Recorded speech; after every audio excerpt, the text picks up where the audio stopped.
市民新声，大家来听，大家好，我是秦碧纯，欢迎再次收看市民新声节目。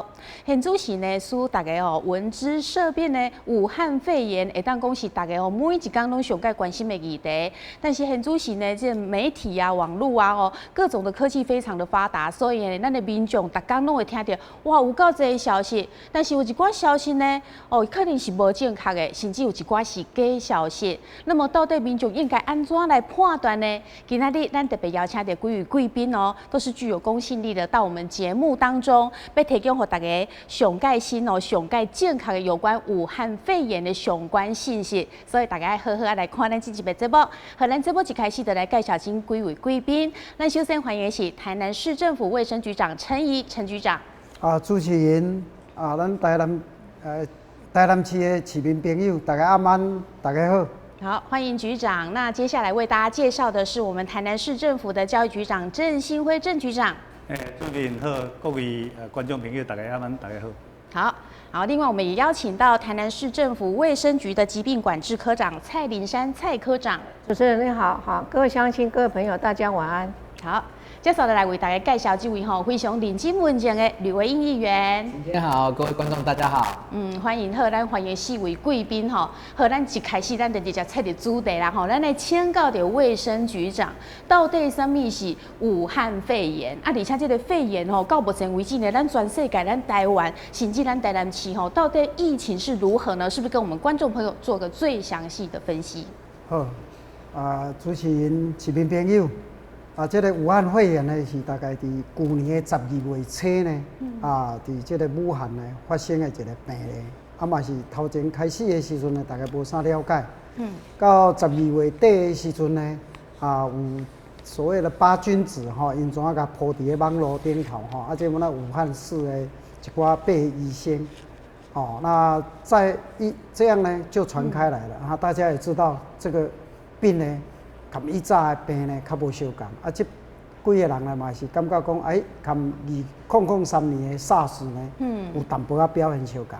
对。这是一款的病毒啦，事后即摆已经培养出来，是一种叫做新型冠状病毒啦，这本地就是一个上呼吸道的疾病，只是这个这个病毒呢，跟以早呢拢无相共，唔捌伫这个人的身躯里面发现过。所以呢，咱台湾遮呢，就是甲叫做新型冠状病毒，原因是安尼，所以原则上，伊是一个病毒引起的呼吸道的疾病，甚至是产生肺炎的疾病。对，那因为它是一种新型的，所以咱唔捌摸过，大家一开始是拢有够紧张的啦对啊，那所以呢，是不是就是说，目前大概整个疫情是怎么样？是不是局长也在深入跟我们分析？这有一个卡片嘛这最主要就是甲咱讲。因为刚开始的是有一个59的这个数目啦尾啊呢讲40几，最主要就是讲有迄个检查的迄落出来了，伊的数目呢往下降。但是呢，这个月来咱全世界呢差不多到要6万的病例啦是。其中呢中国呢大概59000几个，其他的国家呢，甲咱台湾加起来呢，差不多500几个。咱台湾到目前呢，因为咱这个疫情指挥中心呢，甲咱顾了真好，所以台湾确定的病例呢18个安尼这个死亡的病例呢，敢若伫中国呢，到今仔日呢是1360个。伫这个其他的国家呢，含这个香港呢有2个，另外一个就是伫菲律宾。咱台湾呢，目前呢也无人失落去，这是一个真好的消息。对，所以目前咱台湾是18人，那我们台南市的部分目前都还没有嘛，对不对？好，那就是说，得到这种武汉肺炎有什么款的症状呢？我们来请教科长。好，武汉肺炎的部分的话，头先我决定有讲过嘛，也是一个新型的所以它的主要症状有一个发烧，还有轻微的咳嗽。就在上呼吸道疾病的这个部分，如果看严重的话，也会造成一个肺炎。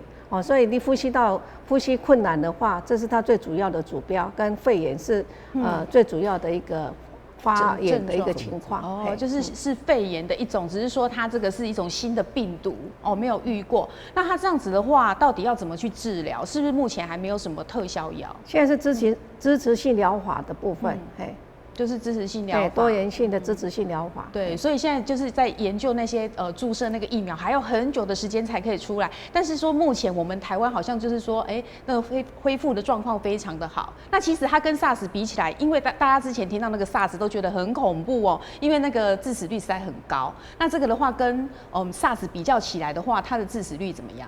这个致死率比较低，但是传播力比较快。还有他们两个，一个是第1类，一个是第5类，说不一样，在我们传染病防治法分类里面是不一样，所以它SARS 致死率比较高，那武汉肺炎的话致死率比较低，但是传播力也比较快而已。对，好，所以其实说到这个武汉肺炎一开始人就说，哇，它的宿主是什么？有人说是蝙蝠，有人说是什么竹鼠，哇，等等的，那到底它这个宿主是什么啊，科长？SARS 的部分的话是刚刚主持人讲是那个蝙蝠果子狸哈，那现在这个部分的话，还没有很正确的一个表明出来但是它是跟人跟飞沫跟接触是有关系的。所以目前对啊，它传染的途径是怎么样？就是飞沫接触都有，飞沫接触都有。对。哇，那之前就是说香港也有传出说是因为这个粪便，对不对？粪便也是有可能，对不对？对，但是这个还没有很证实出来。只是说他可能在整栋大楼，然后因为这样的情况，觉得可能会疑似有，但是非常确定的是说，可能飞沫传染、接触传染就是会有。对，哇，所以这是它的传染的途径。那其实，在日前台湾的第18位嘛，好像说他是出现说，他自己没有什么任何的症状，但是他是却高含病毒量，对不对？是不是有这样的情况？这种情况是很少吗？这个情况，这第18例哈，第18它是一种有一点类似的说确定病例的一个接触者，因为它是没有症状但是它还有带病毒，所以这个就是说还是需要靠检验的部分把它筛出来这样子。它是一个确定病例的一个接触者，在整个讲法是这样的说明。好，那局长，我们知道你是医生嘛？那其实会不会就是说有那一种，我就是已经有染病，但是我本身可能很健康，然后我就没有发作啊，也没有任何的症状，但是我是却具有相当高的这个传染力，这次的病会这样吗？拄啊吼，咱科长有讲过，对，所以今嘛这个患者呢，若有带这个病毒的时候，可以从没有症状。然后到这个轻微的症状是，那甚至呢有肺炎的产生，但是即目前呢，包括咱台湾这18个，大部分轻症的人较侪啦吼，倒是发烧不是最重要的吼，大概即目前人统计起来，差不多4成几呢有发烧呢，所以有当时有的人是流鼻还是嗽咳嗽这个问题，还是讲。伊一个出现的时阵，就是用肺炎来表现，有可能会喘，所以这就是讲，在接触的时阵呢，会感染，第一跟病毒量呢有关系，甲咱家己的免疫能力，甲这个病毒呢，伊到底伊的性质是安怎有关系啦，所以这有那就是拄啊，主持人讲过，就是讲这个接触的感染呢，包括飞沫之外呢，还有一个是接触，就是讲你有可能去摸到电梯啦、手扶梯啦，这，所以拄仔咧讲香港这个粪便就粪管这样子的粪管那个感染呢，我觉得还是留待公共卫生的人，然后是医界呢，然后去把它理清楚。是，表示讲因有那住伫同一栋嘛，一定电梯呢其实是一个接触的对。生活上较接接触的所在啦，所以大家有那是唔免着惊啦，最主要的是，无论什么条件伊到尾啊，就是讲若是伫呼吸道里面，就是你用手去接触到，拄到眼睛、鼻孔还有嘴巴，这些黏膜呢才会得到这一些，所以这个那是跟咱的防治，有关系，像教育局长最近呢。替大家咧准备这个喙암，叫大家拢爱紧洗手，洗好好势。其实呢，洗手是一个同重要的代志。对。大家咧讲75%的酒精，无一定啦，一定是爱洗手，肥皂洗手最重要。哦。喙炎呢，可能就是讲，若咱的社区内底有这感染的风险变大，我想呢，中央的疫情指挥中心呢，一定会甲咱的市民朋友呢来讲这个代志。所以即马其实呢，中央呢，阮啊，口罩呢，阮啊准备了差不多啊。所以大家阮啊毋免惊啥，即咱社区感染的风险呢，应该是足低。几乎是零这样子。是，所以其实目前我们台湾还是台南市，就是整个疫情的控制方面都做得算是非常的好。谢谢。对，好，那这样子，接下来要请教教育局长，做这家长拢开始欢乐嘛？讲哇，可能就是怕说小孩子去上学，那其实大家一起上学，这么多人聚在一起，怕会造成这个社区感染，所以现在已经确定就是已经延后开学，对不对？会。那这个部分是不是也跟我们的观众朋友说明一下？我想吼，这个议题讲实在，我伫过年迄个时阵吼，我就听到这个消息我就甲阮的迄个同仁讲，咱爱提前部署哦。市长讲实在，对于咱开学的时阵吼，囡仔的迄个安全健康的问题吼，足关心啦。所以就要我们教育局要好好做准备。所以你算很有警觉性呢。我1月30号对。台湾过年的时阵和中央疫情指挥中心我们时中部长他们的团队是一样，大概没有什么过年哇，辛苦了。他们很辛苦，那我们大概就是先做提前准备部署。所以阮1月30的时候就开迄个应变小组会议。是。所以把相关的准备工作呢，大家分工，定有一个分工的一个这个防疫小组，是大家的任务，然后各自去分工去进行。对。每一个礼拜我们开会，每一天呢都有核心会议，所以对于过年到这样时我的同仁讲下晡4点开会，然后开到7、8点。不过因为大家这样的一个这个用心，所以整个的准备工作基本上大致是就绪。对。当初那个目标是定11号是开学所以我们希望10号之前呢就把它准备完成。对。所以那个时候当然大家都非常紧张。是。可是后来呢，就是教育部就宣布嘛就是把那个开学就延后。对。那开学延后这个决定呢，我们马上就要做应变。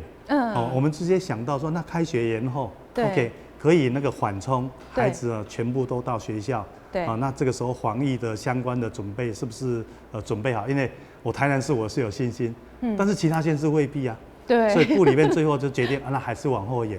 那往后延纯粹不一定只是因为物资的问题，它可能还有一些准备度的问题。那这是接下来就是那一旦往后延了，那孩子去哪里？对呀。所以市长也会关心这个部分，然后讲说补习班、安亲班，你们是不是有提醒做好那个防疫的准备？对。那我们其实上这个区块我们也有做一些规划。对。所以呢，大概也有看到其实我们之前呢在规划学校做防疫准备的同时，我们对补习班、安亲班，其实我们有做一些准备。对啊，就是局长自己还亲自率队哇，去做这个稽查跟宣导的动作。对。那你们去稽查宣导的时候，其实这些补习班、安亲班他们做的状况怎么样？是。那这个部分的准备来讲，就是会希望他们就是做那个卫教宣导。因为去补习班、安亲班的呢，有一些固定的学生。所以我们就会请那个补习班、安亲班一定要先建立你所有的学生，他们在寒假的时候有没有旅游史，有没有去过有可能比较高传染风险的地区，然后要去做清查询问，那是第一步。对。那对于有的，那当然必要在家健康自主管理的，就按照指挥中心他们一个规划来进行。对。那卫教部分很重要，还有每一个学生进去，那是不是要做体温的量测，那么干洗手。那当然我们检查出来发现了，这学校那个补习班跟安亲班。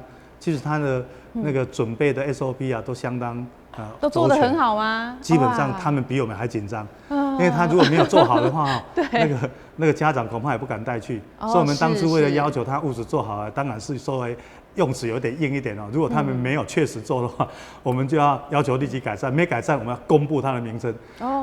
不过真的，我们台南的补习班还有安亲班，还甚至幼儿园因为之前我们在肠病毒什么这边的预防工作，我们都跟卫生局搭配都非常好。是。所以顺带讲一下，去幼儿园那个稽查的时候，我就顺便问一下小朋友要做什么，说都非常熟悉，连搓猛叉都非那个都非常的那个顺口，对，那表示基本上是非常非常的务实在做，所以这一部分也要谢谢我们补习班、安亲班，还有那个幼儿园，那么为了防疫，那么大家一起来。对，所以说真的，因为像我们记者去采访，常常就是那个卫生局长、教育局长啊，就是率领这个卫生局、教育局跟市长一起到学校哦，都很早去那边宣导那个怎么洗手啊，对不对？是这种其实这样就肠病毒对肠病毒的时候就建立这样正确的观念。那其实对小朋友来讲，他们平常有这样防疫观念，那当然就是说，我们在对抗这个疾病的时候，我们就更有一层的保障。对，所以这个地方记者还要补充说，我去看的时候，记者他们进去量体温，他们就用额温枪。那我就顺便问他说，那额温的温度多少度才叫那个？他有一个还不错，还讲到37.5，不是38。可是我就跟他讲，额温你要注意是37度，基本上就可以判定可能有发烧的可能性。他如果再确认一下，用耳温再测一次。所以那个部分就是也要稍微讲一下，让民众知道，当你用额温的时候，是跟耳温有可能是不同。对，这个我们要来请教医生。医生，很多人都说，到底几度它算发烧啊？可是我们用不同的这个温度计来量的时候，是不是它的温度会不一样？咱这个额温的左边这个额温大概37度算发烧。额头这边对不对？咱厝里有迄个体温计嘛，对。放伫这腋下这个是37.5。伫个医疗院所，因有一个叫做耳温枪，对，迄38度，38度，所以即马政府在讲爱通报迄个38度是耳温，耳温呐吼，所以就无相共，所以大家若总讲是入去人的店厝场还是迄个像学校，为了大量的来量这个学生的这个体温的话，这额温这个额温枪这个是37度，就算发烧。对，所以这希望呢，大家教我一个知识啊。对，因为大家通常的印象当中会觉得说，38度才算发烧，但是如果你量额温37点多就已经有37度，37就算了，37.1。37以上就全部都算是有发烧了，不要说量一量说我才37.9还没有发烧，不是这样子，这样就算发烧。这样子真的也给大家一个比较正确的尝试哦，因为真的说真的，如果局长没来，我还真的还以为是38度。好，那我们待会再继续来聊哦。然后接下来我要请教这个吕维英议员哦，我们知道说吕议员从这个武汉肺炎发生开始，咱知影吼，大不时的第一议会开会啦。就是关心这疫情一开上盖侪真的，所以咱今天爱来请教吕议员就是说，其实从这武汉肺炎发生到现在啊，你看你讲我们防疫工作到底做得怎么样？那你觉得说还有哪些部分要注意跟加强的？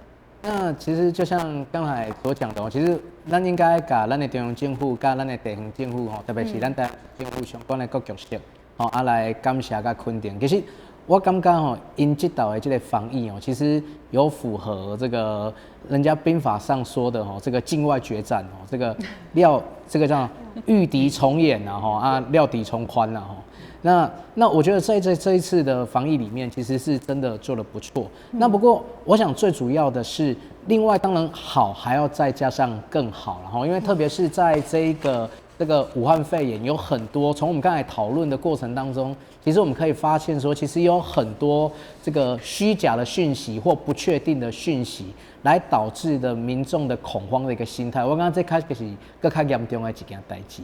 当然对着这几道对着过年到今嘛大概有几个问题来讲，民众一般较关心的。第一个就是买袂到口罩的这个问题啦第一时间大家人讲买袂到口罩，不离个。这个实名制之后，再加上这个我们大量投入人力来去做这个口罩的部分，这个我相信在假以时日应该就可以得到舒缓。那第二个部分其实我们常常接到真侪定情特别是第一线的这个医护人员那特别是相较于台北市其实我们有很多这个第一线的这个医护人员，就是特别是像是物理治疗师工会啦放射师工会，还有一些心理师工会等等的这些具有一般这个诊所功能的医护人员、医疗人员其实他们是来有反映说他们拿不到口罩的这个现象并没有在我们的这个卫生局或中央的一个配给的名单来对，然后相对台北市政府因为有紧急释放出他们的这个备用口罩，所以在第一时间其实是他们是有拿到的啦那甚至在发放口罩的过程当中呢，也有这个卫生所的这个里面的同仁有跟我反映，在发放卫生所的过程当中，他们也是有时候拿不到口罩的啦所以这个可能要拜托局长这个回去再注意一下那另外呢，对民众比较息息相关的是，包括像是一些糖尿病患者其实每一天因可能爱用的就是这个酒精棉片的部分，因为因可能爱测血糖甚至有一些要施打胰岛素患者的一些朋友，那他可能是一定是需要酒精棉片的一个部分。那大家应该都知道现在大概相关的物品，包括口罩啦、这个干洗手，甚至酒精棉片，甚至酒精几乎都是买不到的状态。那对于这些需要用到酒精棉片的一些直接的一些，比方说刚才说的糖尿病患者，对他们来说，他们可能是买不到的啦那很多朋友，甚至也有很多药师跟我反映说，这些朋友的担心，所以这个部分呢也是相当需要的。当然，之前其实也有关心到的是，包括像是学校也有家长会长来反映说因为开学在即，可能这个怕领不到这个额温枪的部分，前几天有这样子的要求，不过却发现我们的教育局长真的是要肯定，然后其实在很早之前这个就想到了所以这个也要特别感谢局长的这个用心不然我想现在的药局或各大的通路应该也买不到相关的额温枪或相关的用品部分，所以这个部分要肯定。不过我想最主要的还是要请我们的市府或中央应该要统一一个这个讯息发布的窗口，甚至也要统一一个面对一些假消息，或者说这个相关的不确定的消息，统一的一个发布一个正确的讯息给民众，才可以避免恐慌。比方说像之前恐慌的是这个卫生纸，对啊，大家会觉得说，口罩跟卫生纸听起来原料拢同款，其实是不同款，其实完全不一样其实完全这个不一样的这个。但是第一时间，因为借由这个香港传过来的讯息，或者说有些人说，口罩那个卫生纸被抢购一空，然后大家就觉得说这样子卫生局未来会缺货，他们关进去囤积卫生纸。那像这样的讯息，其实我觉得中央地方其实第一时间都表现得还不错，就是有立马去澄清。不过很多类似的一个细节，真的是在这个关键的时期，要请我们的这个市府上紧发条，要请中央更加认真来回应这些虚假的讯息。对，所以其实现在真的是这个假消息很多，尤其是这一次说什么卫生纸这个，当天刚发生的时候，真的我们有去试了一下，真的很多地方说买不到。一开始真的有，然后后来真的是抓到了嘛，抓到说就是自己直销那边乱讲，然后乱传，然后马上就是有公布之后，后面马上又买得到啦，还有人去什么卫生纸、卫生棉什么买一堆啦，真的是所以这个问题就是说，对啊，我们局长跟大家再强调一下，这个原料是不一样，对不对？口罩的跟这个卫生纸、卫生棉的原料有一样吗？是啦，像主持人讲的是无唔对的啦，伊的一个是纸浆，一个是不织布，对，所以原料无相同，所以经过大家说明了，起码大家无这个问题啦。对啊，没有了。拄这个李议员在讲这个口罩这个问题其实呢，过年了，这个产量增加了呢，这这个在讲这个问题呢，已经拢解决啦大概2天前，咱这个卫生福利部咱的指挥中心的指挥官陈时中陈部长已经讲甚至呢。带伊这患者，含伊陪伴的家属，一个拢口罩的供应。对，咱即个西游记的这个市民朋友呢，伊有哪会供应？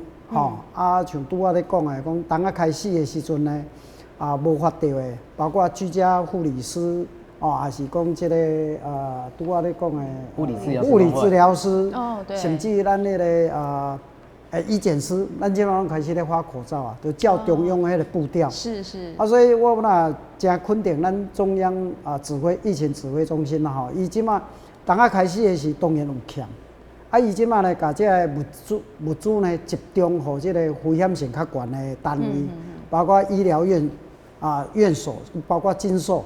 对。因为遮有人若入去了。万不咧，医生若总讲有感染着，甚至伊看几个人所以传播的速度伫社区会足紧。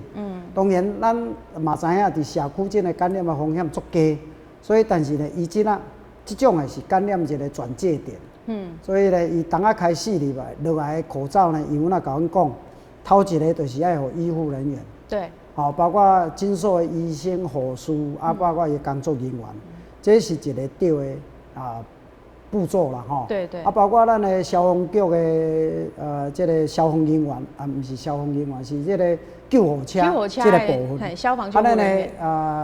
搁咱爱执行这个检疫居家管理的检测朋友，对，这咱拢爱第一线就爱互伊，包括民政局的居家隔离、居家检疫这个人，包括甚至讲隔离跟检疫这个人呢，拢爱互伊有口罩。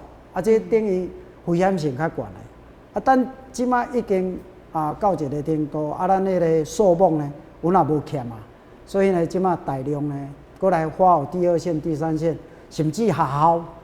这教育部呢，计想有若要拨落来，所以市民朋友呢，应该爱相信这个中央疫情指挥中心，大家呢拢有甲大家全面固定，所以这个口罩这个问题呢，真已经应该不是一个问题多谢咱的议员先生啦吼，大家小姐呢，大家会关心，大家阮也照按呢步调伫遐咧做这个工作。以上。对，所以现在目前就是第一线，还有就比较需要的那些人，他们的口罩是没有问题。那一般民众还是按照这个实名制的这个配给，那就是说可以去一次购买这些口罩嘛。但是有些民众可能就是跑的地方不对啊，那他们就会觉得说，好像口罩不是那么好买，那或者是自己要上班啊，也没有时间去买。那其实局长是不是一般如果说我们去比较空旷的地方，或者是说我们自己很健康，其实不一定要时时戴着口罩，对不对？是，那大家要戴口罩的时机，就是就是讲咱的市民朋友，若万不得爱去病院，还是去顾患者，对，这当然入迄个医疗院所可能一定爱挂。另外呢，就是讲咱的迄个抵抗力较低，咱拄有咧讲的，讲西药剂的，还是讲慢性病，当然这是爱挂。另外呢，就是爱保护家己，保护别人，就是讲像我，若总讲有咧发烧、咳嗽，还是讲迄个流鼻水，这咱甲嘴掩挂起来，咱会当去保护着别人。第三呢，像讲伫学校内底，咱局长已经是阮专家啦，就是讲伫学校内底、伫教室内底，这个囡仔呢来源，咱会当掌握。伊就无去危险的所在，像咧上课的时阵，免搁挂一个喙掩伫遐，就不用戴了。所以这若讲密闭场所就是安尼，若讲来的是不特定的，你没办法完全去了解这些人的来由，而且有可能挂一个喙掩呢，可能会较安全。另外甲市民朋友说明的，就是讲，像即马社区内底呢，咱无讲所谓的社区感染的问题的话。这嘛唔免紧张，讲一定爱去挂这个口罩啦。对。当然，咱甲留咧讲一礼拜，敢若买着2个，这个留咧，若真正有需要用到的时阵，咱拿来用就好。对，好。那很多家长会担心说，到时候小孩子开学呀，没有口罩怎么办？所以现在就会开始把这个口罩留起来。所以局长，我们知道说你其实很早之前就很有先见之明，然后就已经有先在准备了嘛。然后今天有一场记者会，你们是替这个学校准备的那个防疫的这个物资的整个包装，是不是可以给我们观众朋友来看一下？来，跟大家介绍一下。对啊，局长真的很贴心，一开始就想到了，哇，现在还要买到这些东西。所以几条讲爱提前部署所以是提前。抢紧。对啊，竟然买得到其实这较特别所以全校同以后那看咱台南市安尼做那呼吁是其他的县市应该像台南安尼统一去采购，对再配发给学校。因为你学校家己去买的时候伊唔知要安怎买，对啊，找无门路啦。对对对，这个部分呢，讲实在吼，当然大家拢骹手那真美吼，所以头啊，咱当局都有讲的吼，一开始当然咱想的就是这个口罩。所以我动作足紧的就随甲定了。当然，这口罩头咧讲的，唔是大家拢爱对对对。这伊头已经拢讲啊足清楚啊。对我校来讲，我嘛咧宣导啊，所以我今日嘛有在这边强调讲，传染风险把它阻绝在校园之外，班级之外。那安尼咱好好都安全的。就安全啊，对。安全呢，大家何必一定要戴口罩？那但是有的孩子呢？他可能还是多少会有一点小感冒，那当然了，比较严重的，我们现在就是提醒，这个学校老师，如果你的孩子生病，其实在现在敏感的时候，回动处理休息啊，健康了才过来，对对对。另外当然，那必要去做防范的时阵重要是勤洗手，所以咱大家叫唔能够戴口罩一直在宣导所以。洗手是更重要，所以我们今天的那个黄奕小学堂我们的市长黄小哲，那一个叫做洗手篇，对，所以这个部分呢，我会把囡仔强调这个部分安尼做，口罩的部分采购了，那提供给学校的就以健康中心为主，它在备用，它叫备用。万一囡仔突然间不舒服没有口罩，那我们就提供给他，就有口罩可以用。对，所以这个部分呢是第一个。但是口罩准备完了，接下来就酒精，因为我们也看到酒精接下来会缺，那我们赶快就下单了。所以我们目前大家都抢不到。酒精目前我们的备用量呢，大概会到1-2个月。那接下来当然中央又会配给，那就会拉长我们可以用，但是还是要强调，因为酒精基本上是干洗手，对，重要还是湿的用肥皂洗手，所以那个部分基本上他们的使用应该是没有问题。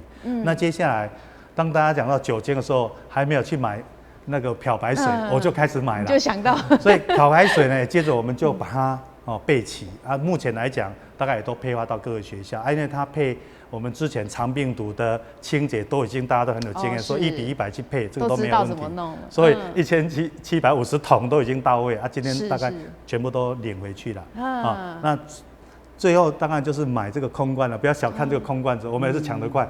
现在你也买不到，你要喷头大概也买不到，所以这个部分是大概为大家所准备的这个物资。那个耳温枪呢，刚刚李院长讲的，我卡就是上紧了对，一开始因为本来是在开学之前，我们为了肠病毒就已经都算好量了那后来因为放假，所以后来我说同仁说，那过年的期间已经开始有一些这个会员可能会有蔓延，我就同仁赶快下定，就赶快。所以我同仁呢过年就说打给厂商了，所以这样的一个准备，当然大家都分工，然后至少在开学之前，我们就为学校备一些紧急备用的物资。那有的学校事实上我们也有都盘点了，他们也多少会有买了一些。那整个来看，我们在想说，那物资也会因为疫情多长，那够不够？所以我现在也建构一个平台。就是说，学校当你使用量到80%了，剩下2%，你就可以反映。那我们会做一个调控，然后以有以补不足的方式呢，来支援各个学校。所以这个部分我们教育局大概都已经做好一些必要的部署。哇，所以还好，我们教育局长真的是很有远见都先把这些物品采买好了。我比较神经质，所以这也是有好处的。哇，真的很棒。这样子的话，我就是下一波，如果我们开学之后，家长也会比较安心一点对，好，那就是说刚才呢，2位局长都有强调说，这个除了说酒精这个干洗手以外，其实正确的就是用肥皂来洗手，这个是相当重要的然后我们台南市长黄伟哲呢，他也特别为此拍摄了宣导短片，教大家怎么样正确的戴口罩，还有正确的洗手。我们先来看这一段影片。武汉肺炎坦白讲是来势汹汹的，虽然我们的病例还是个位数，但是我们千万不可以大意。今天伟哲老师要跟你说很重要的事情：第一，不要握手，不用击掌了；第二，要戴口罩；第三个，示范正确的洗手方式。首先要为您示范戴口罩，戴口罩这个线是在外面的。戴好口罩之后，这样捏一下，让里面不要有空气跑出去。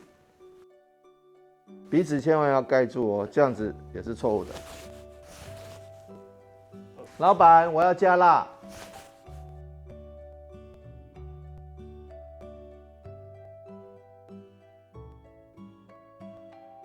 跟各位示范洗手，预防肠病毒。常常我们会教小朋友湿拖冲捧擦，其实现在也是一样。一般来讲就是这样就关掉了，这是错的。正确的洗手方法是用水弄湿之后，手背要搓一下，把所有的可能沾染这个病菌的地方，或者是飞沫的地方，或者病毒的地方，都要搓干净。那洗手的时间应该有1分钟是最好的。接下来把手洗干净，洗完之后呢，这个水龙头也要冲一冲。接下来把手擦干净。噔噔，今天为各位示范的是一些基本的做法。总之，防疫视同作战，让我们台湾能够走出这个武汉肺炎的阴影，大家一起努力来克服这个难关。好，刚才有认真看完我们这个伟哲老师的教学呢，就知道说，口罩怎么戴才正确，然后手要怎么洗。其实现在这个小朋友都比我们还厉害，反而是我们大人比较不了解，所以大家刚才看完之后，大家要记好哦，就是说，我们对抗这次的武汉肺炎，甚至说很多病很多疾病，就是戴口罩还有勤洗手。但是戴口罩这个部分就不一定说时时戴着，对不对？好，那接下来就是说我们要来探讨，就是说，万一就是说我们知道说，有些人得病了，那这样子其实他后续的管控很重要。如果管控的好的话，他这个疫情就不会扩散嘛。那这部分我们来请教科长。现在我们有3种的在居家隔离的部分我来跟大家介绍一下是一个就是居家隔离，这个居家隔离的部分的是说，他跟确定病例的人在一起，这个确定病例的人在一起才居家隔离。跟确定病例在一起。对，这个就是他不能外出。他不能外出，他还有拿手机是，那这配给他手机。对，这地方是我们卫生局在管理的，所以他一定还要居家隔离14天。14天的话，我们每天要监测他2次的体温。那如果说他有这样子趴走的话，他是有罚则的。他会依我们传染病防治第48条，他会罚了6万到30万。6万到30万，对，他是有罚则的这是第一个居家隔离。那另外一个是中港澳学生回来，中港澳的旅游史的部分的话，我觉得居家检疫，居家检疫这个管理的人就是咱民政局。民政局、检察局，跟卫生所，所以咱拢有里长甲里干事，去关心这个人，伊同款嘛是爱居家检疫14天，伊嘛是同款袂使拍照，有症状的人赶快摕手机，无症状若是无摕手机，但是我们都会每天就有里长跟里干事去跟他管理，替他关怀，要确定他真的没有乱跑。对，他要关怀，所以他一样，如果趴走的话，还是一样，依我们传染病防治第58条，会罚1万到15万。那另外一个就是自主健康管理，自主健康管理就是他有申请港澳获准者，或是我们通报个案经过检验，他排除他不是确定病，他是阴性的。那这个一样，我们要自主健康管理，他14天。他是可以外出，但是尽量不要外出。但是他要外出的话，一定要戴口罩，全程戴口罩。这是，但是你也不按那做，赶快健保局罚则，赶快是，我们会罚3000到1万5，这是传染病法第36条。所以目前有这三个罚则。需要，因为基本上很多是居家检疫的人，尤其中港澳回来的人，包括目前很多的学生，所以这个部分除了学校他会管控以外，我们的里长还是里干事，他也会跟他们追踪。那么你在这个居家管理或是居家检疫或自主健康管理的时候，他忽然有疾病的话，有其他疾病，或是说他有发病的话，有咳嗽、呼吸道这些疾病的话。他第一个不是他就直接趴出来不是就直接出来。第一个一定要如果居家检疫，一定要先找上里长，找上里干事，完以后，然后会通知我们卫生局，由卫生局来安排他后送。所以他本身自己不能自己跑到医院去，包括居家隔离也是一样。居家隔离如果有问题的，你有紧急的医疗的话，需要后送到医院，由卫生局来安排所以这个部分，那卫生局有一个专线，就是2880180，这个我们一个专线，完全在来关怀他们这三个被居家检疫、居家关怀、居家隔离的人所以这是我们有一个专线，主要咱的里民还是咱的在被居家检疫的人如果有症状的话，会当打这个2880-180万一真正找无。再打1922因为我这拢有值班，所以应该24小时都有当找到这个。那刚刚还要讲一个假消息，假消息的话，它是有罚则对，因为我们传票的63条，一起罚300万这个更重了所以刚刚我们议员呢讲这个假消息，所以其实没有正确的东西希望我们的民众不要大家这样子传来传去，那引起大家的恐慌所以目前这跟我们的武汉肺炎这一块的有这个4个法则。对，所以其中这个假消息是跟所有的人都有关系的这个罚300万，其实就是说不要这样乱传，然后造成大家心里的恐慌，然后东西都这样子乱抢啦包括什么口罩、耳温枪、什么酒精都买不到，所以其实刚才就有很多民众说，目前说如果我们买不到这个耳温枪的话怎么办呢？议员你是不是有什么建议啊？那我想其实很多人家中这除了耳温枪啊或耳温枪，其实应该是有很多传统式的斗浆啦，斗浆店那个腋下的部分，这个斗浆这个名词有点怀念的，在腋下的部分。那刚才其实这个陈医师、陈局长也有特别提到，就是37.5度嘛，那这个其实也是测量的一种方式啦，那我想这个也是可以让我们的很多的民众可以多加的去利用。那不过我想最主要还是借由这个机会来跟我们所有的好朋友去进行一种呼吁啦其实这个时候我们从刚才2位局长还有科长的言论中，其实我们可以发现说有政府在，别怕那其实不要听很多这个外面人怎么说其实不管是什么样的状况，不要听人家乱说，网络怎么说，电视怎么报，其实最重要的是听专家说。对，那所以其实不要这个过度的去这个囤积一些我们刚才有提到的口罩啦，这个酒精啊，甚至卫生纸，再次强调卫生纸跟这次一点关系都没有。对，好，那应该就是现在网络上也有在发起啊，我 OK 你先领。其实我们口罩应该是去留给需要用的人，这个才是最重要的。那另外刚才有这个局长他们也有说到那其实现在的小朋友比我们还重视健康的一个部分，特别是洗手的一个习惯的部分，因为这个长期在包括这个肠病毒，包括流感，其实教育局、卫生局都有落实相关的教育的观念，在我们的生活的习惯当中。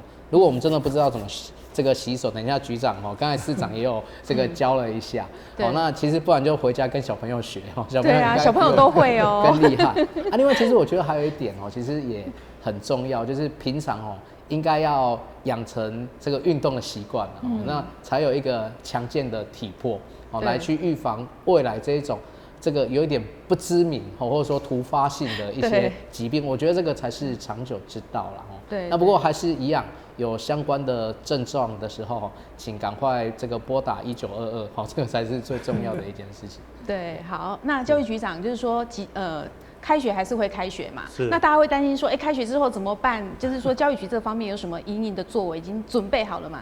是，我想也不需要特别怎么办，其实就是把孩子就让他到那个学校来。在没有来之前呢，其实我们还是要呼吁一下那个家长，也许他出门之前，你每天帮他关心一下他的身体状况，必要的话，其实家里面先量个体温，其实上都是关心孩子的健康。那这个部分我相信为人父母的都会做，对。但是如果带到校园那我们学校当然对于所有来的教职员工生，那一定会必要的 SOP 就是量测体温，对，然后必要的话还是会提醒他那因为孩子都是我们的，进去之后就教他就是第一个先洗手，我们的那个防疫小学堂的洗手篇就是告诉孩子了，第一个就是还是要经常要洗手。那这个学校里面呢，可能直接面对就是门禁管制。因为门禁管制呢，就刚刚其实陈瑜局长也有谈到，都是我们学校教职员工生，我们对他的整个生活史啦，还有那个旅游史都非常清楚。相对的，我们比较担心是可能不知道他的背景的这个访客，甚至有的家长说在我们也不大了解你。对啊。所以这个时候我们是请学校在可能家长或者是访客进来之前要特别留意。那这个部分呢，我们可能会甚至有的学校开始要求他要戴口罩，因为我真的不了解你。那我们的一个概念就是阻绝传染风险于境外。所以当你要进到校园的时候，我们不了解你的时候，那我们会有2个做法，可能就是会拜托你们进来的戴个口罩，就叫预防你把传染风险带进来。第2个，我们会找一个空间让你坐在那个地方，不是让你啪走，所以就是会让，然后你要找孩子没关系，我们把孩子带来给你，基本上就是尽量减少这个陌生的这个第三者，那不了解他的情况之下，那增加对孩子的接触。那我讲这个部分的类似这样的 SOP 的一个注意事项，我们都就写在那个手册里面。所以这个部分呢，我们说已经弄了那个防疫的手册。哇，都做好了防疫的手册。你看我们的同仁有多辛苦哦。是。所以真的还是要给我们一些肯定的。防疫的须知、物资的准备，那么怎么去领用，怎么去使用各个像额温枪、口罩、酒精、漂白水的使用的注意事项，里面都有。那么口罩的使用时机，还有呢佩戴的方法，还有呢防护的时候的注意事项，还有量测体温的流程。哇！所以这个部分当然我们都也会架在我们台南市教育局，就是有一个叫武汉肺炎的资讯专区。是。就在里面呢，我们有即时资讯，包括。这个疫情指挥中心他们提供的，教育部提供的，我们都会及时资讯。另外还有我们学校校园防疫的须知，另外还有我们的防疫小技巧，所以我们黄小哲主播的防疫小学堂，那里面就可以看得到。那另外我们还有懒人包，所以一般的市民其实也不仅只有校园，我们市民想要知道，只要打 Google 教育局资讯中心进去，里面就有看到很明显的专区。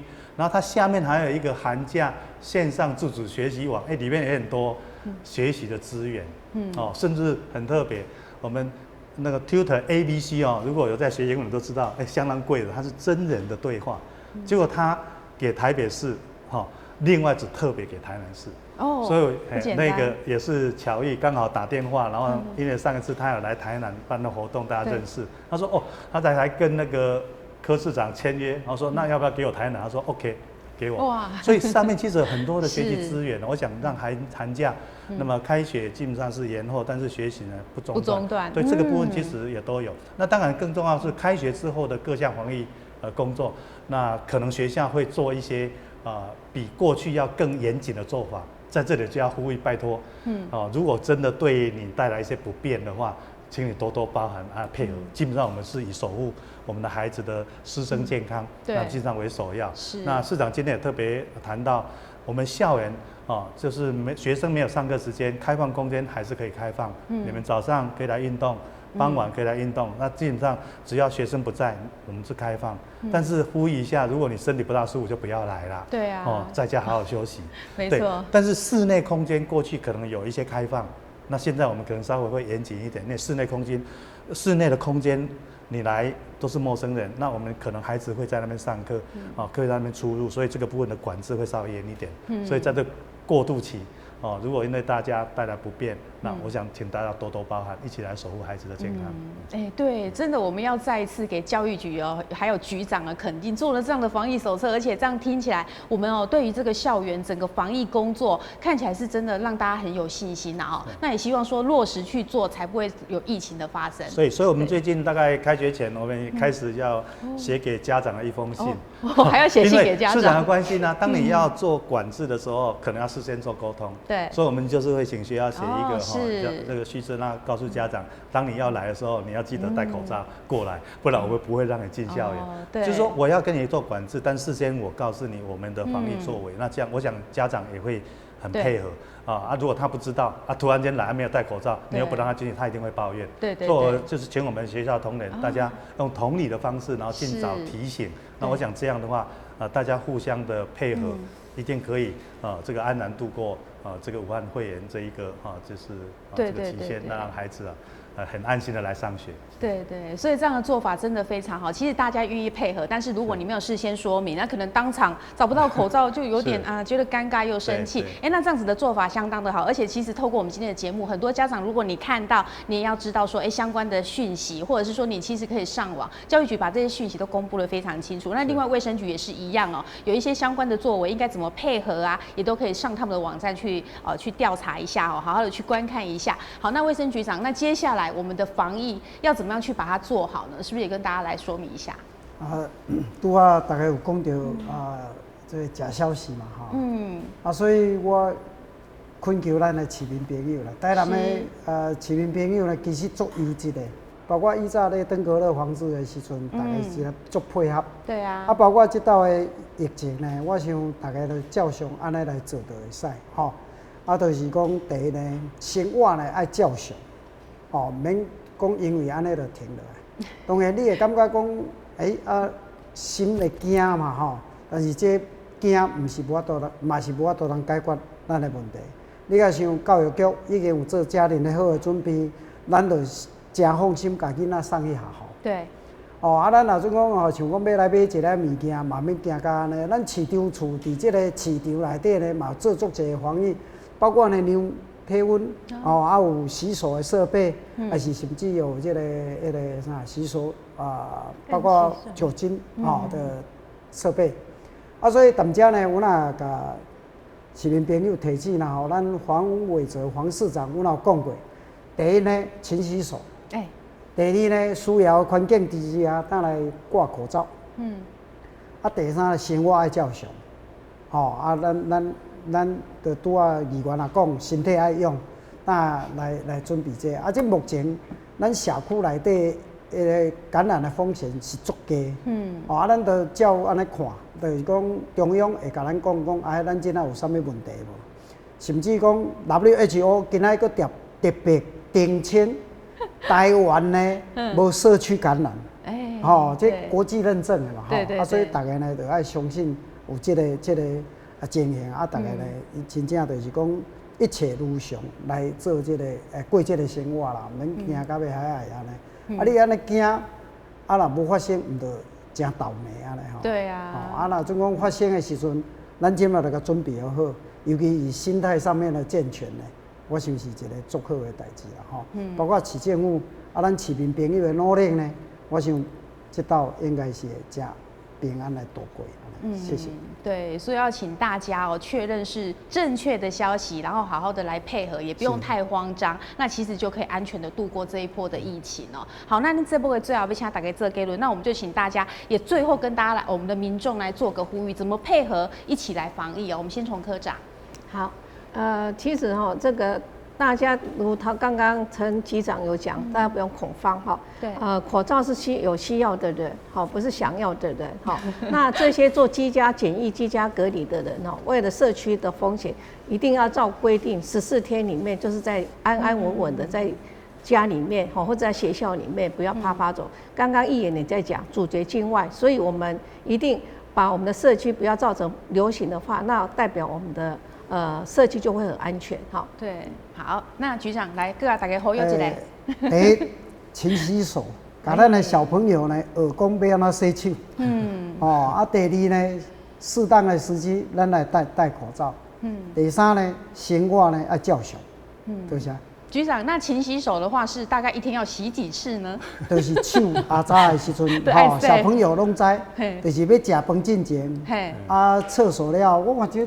有局长来讲，可能会背得比我清楚一点。欢迎大家上，欢迎大家上我们那个防疫小学堂洗手篇洗手的时候有6个那个时机然后呢，它的洗手的步骤呢，湿搓、冲、捧、擦。对。洗手的时候的一些技巧呢，就内外夹攻、大力丸。那个都有口诀里面呢，其实很可爱的小朋友的动画是我们志轩校长就仙草国小他们的团队做的。其实里面的话都有一些小技巧，我相信只要你上去看你会更清楚，就会很清楚。对，所以我在想这个部分呢，的确如这个陈局长所讲的，因为手所以说是万恶之源啊！我当时压力在嘣嘣嘣哈，啊，不小心就摸了，啊，其实病毒就进去了。所以有时候说戴了口罩，但是手还是乱摸，基本上它还是没有用。结果口罩拿下来的时候摸到了。所以我想这个其实专家都提醒我们啊，所以台南市真的这个蛮这个低这个传染风险，老天佑我台湾啊，来佑我台南。所以在社区没有感染的情况之下，其实大家作息那要正常。对。那当然孩子呢是父母的宝贝，所以未来我们很多的学习那也需要家长一起来配合。那我还是要提醒。我们的这个防疫期间，校园还是会有做一些管制，那这些管制基本上都是为了我们的孩子，所以拜托我们的家长，还有一些社区的民众，还有我们市民朋友，如果当你要进到学校变得比以前不那么方便的时候，稍微能够多一点体谅。那我想我们的孩子的这个学习啊，健康守护、安心学习，我们教育局跟学校一定会落实的做好。但是如果大家的支持，我们会做得更好。对对对，所以这个要靠大家一起来，这个防疫真的是每个人都要去做的。好，那最后请吕议员。好，那我想其实另外还要提醒大家注意的是，因为现在其实大部分的讯息都集中在武汉的肺炎，其实还有一种这个也是蛮严重的，就是流感的一个部分那特别是这个日前这个流感台湾的死亡病例也超过70几例，那所以。现在的政府其实在符合一定的资格，其实都有可以施打公费的流感疫苗的部分。那也在这边这个除了武汉肺炎要值得大家相当用力的关心以外，其实流感的部分更应该要提醒家中一些体弱者，或者说一些小朋友来做注意这个也可以适度的去看看自己的状况需不需要去施打相关的疫苗这样子。所以在这个部分也利用这个节目来提醒大家相关的疾病的重要性。对，所以其实像吕议员所讲的没错，就是说我们这个流感目前在台湾的死亡的病例就是比这个武汉肺炎也没有嘛，对不对？那所以其实很多疾病我们是需要就是平常来做好正确的这个防疫的工作，包括勤洗手啦，需要的时候戴口罩等等。那刚才有认真看节目就知道，那不知道的没有看清楚的，再上我们的网站好好的去学一学。很多小朋友洗手都比我们厉害，我也要回去好好学一学。好，咱今天呢在此感谢咱四位贵宾到这部当中，提供咱上盖健康防疫的资讯，那大家不用恐慌，大家配合做好的话，那我想我们一定可以击退这个武汉肺炎。好，谢谢大家。那么刚才观众朋友再次为循环，谢谢，我们再会。